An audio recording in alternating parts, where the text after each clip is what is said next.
അയ്യ വണക്കം. ഇന്ത്യൻ പ്രധാനമന്ത്രിയായി നരേന്ദ്രമോദി മൂന്നാമത്തെ ടേമാണ് അധികാരത്തിലേറുന്നത്. ഈ മൂന്നാമത്തെ ടേം നരേന്ദ്രമോദി അധികാരത്തിലേറിയ ശേഷം നരേന്ദ്രമോദിയെ തേടി ഒരു അഭിനന്ദന കത്തെത്തുന്നു. ഈ അഭിനന്ദന കത്ത് എഴുതിയിരിക്കുന്നത് മുഹമ്മദ് മുസ്തഫയാണ്. ഈ മുഹമ്മദ് മുസ്തഫ ആരാണെന്നറിയാമോ? ഈ മുഹമ്മദ് മുസ്തഫയാണ് പാലസ്തീനിലെ ഇപ്പോഴത്തെ ഭരണാധികാരി. ഈ മുഹമ്മദ് മുസ്തഫ ആ അഭിനന്ദന കത്തിൽ എഴുതിയിരിക്കുന്നത് എന്താണെന്നറിയാമോ? പ്രധാനമന്ത്രി നരേന്ദ്രമോദി, താങ്കൾക്ക് അഭിനന്ദനം. ഇതിന്റെ കൂട്ടത്തിൽ ഇരു കരങ്ങളും നീട്ടി മോദിജി രക്ഷിക്കണേ, മോദിജി ഇസ്രായേൽ കയറി ആരിച്ച് പിരുത്ത് മോദിജി എന്നാണ് എഴുതിയിരിക്കുന്നത്. അതായത് നരേന്ദ്രമോദി ഇസ്രായേൽ ഗാസ അല്ലെങ്കിൽ പാലസ്തീൻ യുദ്ധം നിർത്താനായിട്ട് സഹായിക്കണം. മോദിജി സഹായിച്ചാൽ മാത്രം പോരാ, ഞങ്ങൾക്ക് വേണ്ട സഹായങ്ങളും നരേന്ദ്രമോദിജി ചെയ്തു തരണം എന്നാണ് ഇസ്രായേൽ പാലസ്തീൻ ഭരണാധികാരി ആ കത്തിൽ വെണ്ടയ്ക്ക അക്ഷരത്തിൽ എഴുതി വച്ചിരിക്കുന്നത്. ഈ കത്തിന്റെ ഏതെങ്കിലും ഒരു വാർത്ത നിങ്ങൾ കേരളത്തിലെ ഏതെങ്കിലും ഒരു മാധ്യമത്തിൽ കണ്ടുപോ നിഷ്കളങ്കരെ? കാണിക്കത്തില്ല എന്നുള്ളതാണ് ഏറ്റവും വലിയ കാര്യം എന്ന് പറയുന്നത്. കാരണം ഇത് പറയുമ്പോൾ നമുക്ക് കുറച്ച് ദിവസം പിന്നിലേക്ക് പോകേണ്ടതായിട്ട് വരും. ഏകദേശം ഒരു മാസം പിന്നിലേക്ക് നരേന്ദ്രമോദിയെ ഈ പേരിൽ വളഞ്ഞിട്ട് ആക്രമിച്ച ഒരു മാധ്യമ സംഘം കേരളത്തിലുണ്ടായിരുന്നു. പ്രത്യേകിച്ച് നമ്മുടെ സുഡാപ്പി ചാനൽ, പഴയ ബോംബ് തന്നെ, ശൂലം ഭ്രൂണം ഗർഭിണി. പിന്നെ ഇപ്പൊ കർഷക സമരം കൂടെ വന്നുകൊണ്ട് നരേന്ദ്രമോദി ചാടി ഇറങ്ങി ഗുജറാത്ത് കലാപത്തിൽ ഗർഭിണിയുടെ വയറ്റി കുത്തി ശൂലം കൊണ്ടും ഭ്രൂണം വെളിയെടുത്ത് കർഷകർക്കിടയിലോട്ട് ഓടിക്കുക. ഇതാണ് അവരുടെ പുതിയ നറേറ്റീവ് എന്ന് പറയുന്നത്. നരേന്ദ്രമോദി ആജ് തക്കിന് കൊടുത്ത ഒരു ഇന്റർവ്യൂവിൽ അല്ലെങ്കിൽ ഒരു അഭിമുഖത്തിൽ നരേന്ദ്രമോദി പറയുന്നുണ്ട്, റംസാൻ മാസത്തിൽ ഞാൻ എന്ത് ചെയ്തു? ഇസ്രായേലിലേക്ക് ഒരു ദൂതനെ അയച്ചു. ഇസ്രായേലിലേക്ക് ഞാൻ ദൂതനെ അയച്ചത് എന്തിനാണ്? റംസാൻ മാസത്തിൽ നിങ്ങൾ ലഡായി മത് കരോ, അതായത് നിങ്ങൾ യുദ്ധം ചെയ്യാൻ പാടില്ല അല്ലെങ്കിൽ അവരെ ആക്രമിക്കാൻ പാടില്ല. ഇസ്രായേലിനോട് ഞാൻ മുന്നിൽ വെച്ച അഭ്യർത്ഥനയാണ്. ഇത് പ്രകാരം ഇസ്രായേൽ യുദ്ധം നിർത്താനായിട്ടുള്ള നടപടികൾ ആരംഭിച്ചു എന്നാണ് നരേന്ദ്രമോദി പറയുന്നത്. പക്ഷേ യഥാർത്ഥത്തിലുള്ള വസ്തുത യുദ്ധം നിന്നില്ല എന്നുള്ളതാണ്. എങ്ങനെ യുദ്ധം നിർത്തും? ഇങ്ങോട്ടടിക്കുന്നത് നിർത്തിയാലല്ലേ നമുക്ക് അങ്ങോട്ടടിക്കുന്നത് നിർത്താൻ പറ്റൂ എന്നായിരിക്കും ഇസ്രായേൽ ചിന്തിച്ചിട്ടുണ്ടായിരിക്കുക. എന്ത് തന്നെയായിരുന്നാലും റംസാൻ മാസത്തിൽ ഞാൻ ഇങ്ങനെ ഒരു ദൂതനെ ഒരു ഡിമാൻഡ് അവർക്ക് മുമ്പിൽ വച്ചു എന്നാണ് ഇന്ത്യൻ പ്രധാനമന്ത്രിയായിട്ടുള്ള നരേന്ദ്രമോദി പറഞ്ഞത്. അയ്യോ, എന്തൊരു ബഹളമായിരുന്നു ഇവിടെ കിടന്ന് അലമുറയിട്ട് ചിരിക്കുകയായിരുന്നു കേരളത്തിലെ സുഡാപ്പി ചാനലും പിന്നെ സുഡാപ്പി മാധ്യമപ്രവർത്തകരും സഗാപ്പി മാധ്യമപ്രവർത്തകരും സഖാക്കന്മാരായിട്ട് നിന്ന് സുഡാപ്പികളുടെ അച്ചാരം പറ്റുന്ന പല മാധ്യമങ്ങളും എന്നുള്ളത് നമ്മൾ കണ്ടതാണ്. അന്ന് വലിയ വാർത്തയായിരുന്നു. കേരളത്തിലെ മാധ്യമങ്ങളെല്ലാം എടുത്ത് നരേന്ദ്രമോദിയെ ഉടുക്കുകയായിരുന്നു. മോദിയുടെ 16ാമത്തെ തള്ള് എന്നൊക്കെ പറഞ്ഞുകൊണ്ട് വലിയ ബഹളമായിരുന്നു. അതിൽ സുഡാപ്പി ചാനലിന്റെ അടുപ്പുകൂട്ട് ചർച്ചയിൽ അവിടെ ഇരിക്കുന്ന വേട്ടാവളിയും പറഞ്ഞൊരു കാര്യമുണ്ട്. ഈ റംസാൻ മാസത്തിൽ നരേന്ദ്രമോദി പറഞ്ഞു അത്രേ. നരേന്ദ്രമോദി ഇത് പറയുന്നത് കേട്ടിട്ട് അവിടെയുള്ള മാധ്യമ പ്രവർത്തകരൊന്നും തിരിച്ചൊന്നും ചോദിക്കുന്നില്ല. ആജ് തക്കിലോ എന്തോ ആണോ എന്ന് പറഞ്ഞത്.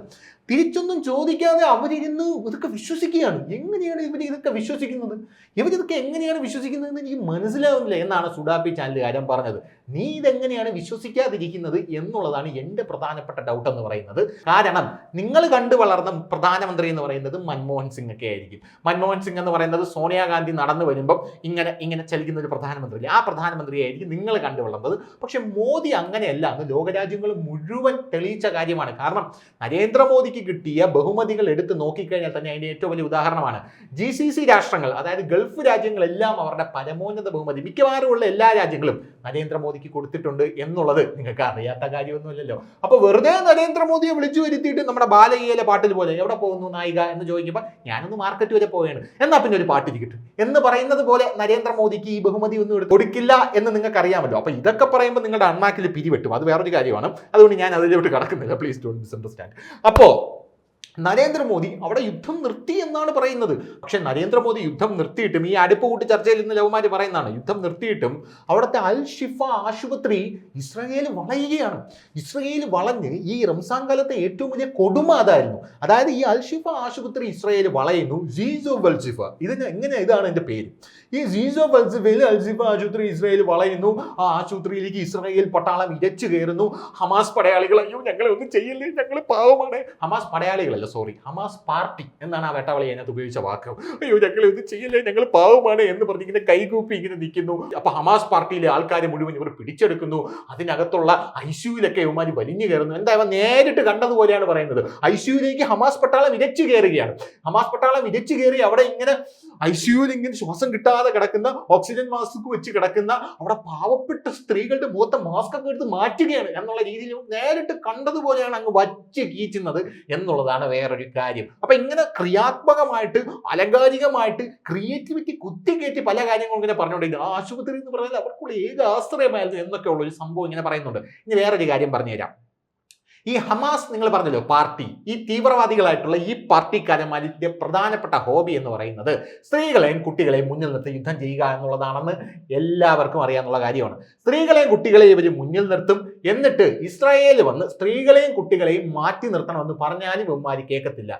ഇവന്മാരുടെ പ്രധാനപ്പെട്ട താവളം എന്ന് പറയുന്നത് സ്കൂളുകളും ആശുപത്രികളുമാണ്. സ്കൂളുകളിലും ആശുപത്രികളിലും കയറി അവിടെയുള്ള രോഗികൾക്കൊപ്പം തന്നെ രോഗികളെ ബന്ദിയാക്കി അവിടെ കയറിയിരിക്കും. അപ്പം നമ്മുടെ ഇസ്രായേൽ എന്ത് ചെയ്യും? അപ്പുറത്ത് നിന്ന് പ്രാവിനെയും ബലൂണിനെയൊക്കെ പറത്തി വിടും. കാരണം നിങ്ങൾ അവിടെ മാറി നിൽപ്പോ ഞങ്ങൾ ഇവന്മാരെ തീർക്കാനായിട്ട് ആശുപത്രി അടക്കം ബോംബിടാൻ പോവുകയാണ് എന്ന് പറയും. പക്ഷെ ഇവന്മാർ ഇവരെ ബന്ദിയാക്കിയിരിക്കുന്നതുകൊണ്ട് അവരും കൂടെ അതിൽ മരിക്കുന്ന സാഹചര്യമാണ് ഉണ്ടാകുന്നത്. ഇസ്രായേലിന് വേറെ വഴിയില്ല. ഇസ്രായേലിന് ഈ ആശുപത്രി തകർത്തില്ലെങ്കിൽ യവന്മാരെ ആശുപത്രിയിൽ നിന്ന് ബോംബ് അടിച്ച് ഇസ്രായേലിലോട്ട് ഇടും. അപ്പൊ ഇസ്രായേലിലെ ആൾക്കാർ മരിക്കും. അപ്പൊ സ്വാഭാവികമായിട്ടും ഇസ്രായേലിന് യാതൊരുവിധ വഴിയുമില്ലാത്തൊരു സാഹചര്യമാണ്.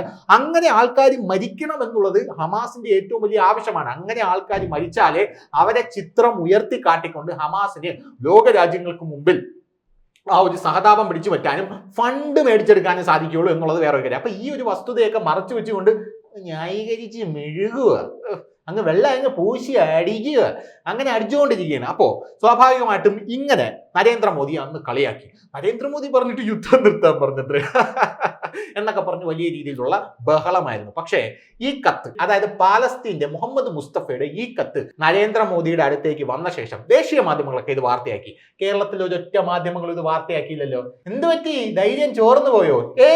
ചോർന്നു പോയാൽ തടയാനായി അടിയിലൊന്നും ഇട്ടിട്ടില്ല എന്ന് പറയുകയായിരുന്നു എന്ന് നമ്മുടെ രമണം പറഞ്ഞതുപോലെയാണ് കേരളത്തിലെ മലയാള മാധ്യമങ്ങളുടെ കാര്യം എന്ന് പറയുന്നത്. നരേന്ദ്രമോദി പറഞ്ഞ യുദ്ധം നിൽക്കില്ലെങ്കിൽ പിന്നെ എന്തിനാണാവോ പാലസ്തീനിലുള്ള ഭരണാധികാരിയായിട്ടുള്ള മുഹമ്മദ് മുസ്തഫ നരേന്ദ്രമോദിക്ക് കത്തയക്കുന്നത് എന്നുള്ളൊരു ചോദ്യം ചോദിച്ചാൽ അതിന് മറുപടി ഇല്ല എന്നുള്ളതാണ് ഒരു വസ്തുത എന്ന് പറയുന്നത്. സകല മാധ്യമങ്ങളും ആ വാർത്ത റിപ്പോർട്ട് ചെയ്തിട്ടുണ്ട്. സകല അന്താരാഷ്ട്ര മാധ്യമങ്ങൾ എന്ന് വേണം നമുക്ക് എടുത്തു പറയാൻ. അതാണ്ട് ഇത് ടൈംസ് ഓഫ് ഇന്ത്യയുടെ റിപ്പോർട്ടാണ്. Palestine continues to press India to facilitate international efforts for an immediate ceasefire and increased humanitarian aid in war-ravaged in Gaza. ഇനി business ടുഡേയുടെ Palestine appeases India for diplomatic help to facilitate immediate ceasefire and boost humanitarian aid for Gaza. Times Now in Palestine PM praises India, urges PM Modi to help end Gaza conflict. ഇനി The Wire-ന്റെ ഒന്നാം തരം നരേന്ദ്രമോദി വിരുദ്ധ മാധ്യമമാണ് wire എന്ന് പറയുന്നത്. Palestine PM congratulates Modi on re-election, asked India to take resolute stance on Gaza എന്നൊക്കെ പറഞ്ഞ് സകല ഇന്റർനാഷണൽ മാധ്യമങ്ങളും നാഷണൽ മാധ്യമങ്ങളും ഈ വാർത്ത ചർച്ചയാക്കിയിട്ടുണ്ട്.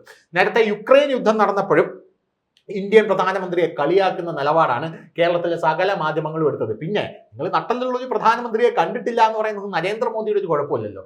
നിങ്ങൾ ഇതുവരെ അളയ മുത്ത എന്ന് പറഞ്ഞ് തോളി കൈയിടാൻ പറ്റുന്ന മൻമോഹൻ സിംഗിനെ മാത്രമല്ലേ കണ്ടിട്ടുള്ളൂ. മൻമോഹൻ സിംഗ് പോയ ശേഷം യഥാർത്ഥത്തിൽ എന്താണ് പ്രധാനമന്ത്രി എന്ന് കാണിച്ചതെന്ന് ഒരാൾ വരുമ്പോൾ ഒരു ചെറിയ ചൊറിച്ചിലൊക്കെ ഉണ്ടാകും. അത് കയ്യിൽ വെച്ചിരുന്നാൽ മതി എന്ന് മാത്രമേ ഈ കേരളത്തിലുള്ള മാധ്യമ പ്രവർത്തകരോട് പറയാനുള്ളൂ.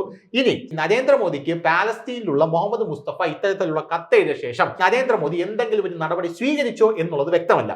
സ്വീകരിച്ചു കഴിഞ്ഞാലും സ്വീകരിച്ചില്ലെങ്കിലും ഏതെങ്കിലും ഒരു സാഹചര്യത്തിൽ ചിലപ്പോൾ അല്ല തെരഞ്ഞെടുപ്പിന് മുമ്പായിരിക്കും. കാരണം അദ്ദേഹം പൊളിറ്റീഷ്യനാണ്, അല്ലാതെ അദ്ദേഹം സന്യാസി വരികയില്ല.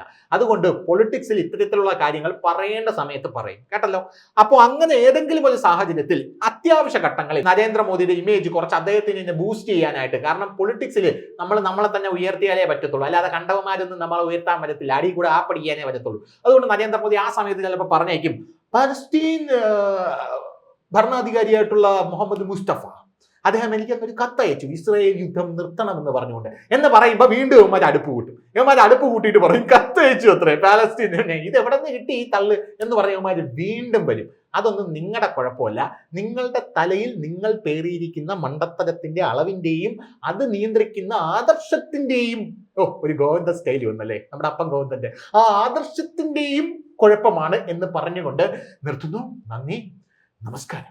കൂടുതൽ വാർത്തകളും വിശേഷങ്ങളും നിങ്ങളിലേക്ക് എത്താൻ ABC മലയാളം സബ്സ്ക്രൈബ് ചെയ്യുക, ബെൽ ബട്ടണും അമർത്തുക.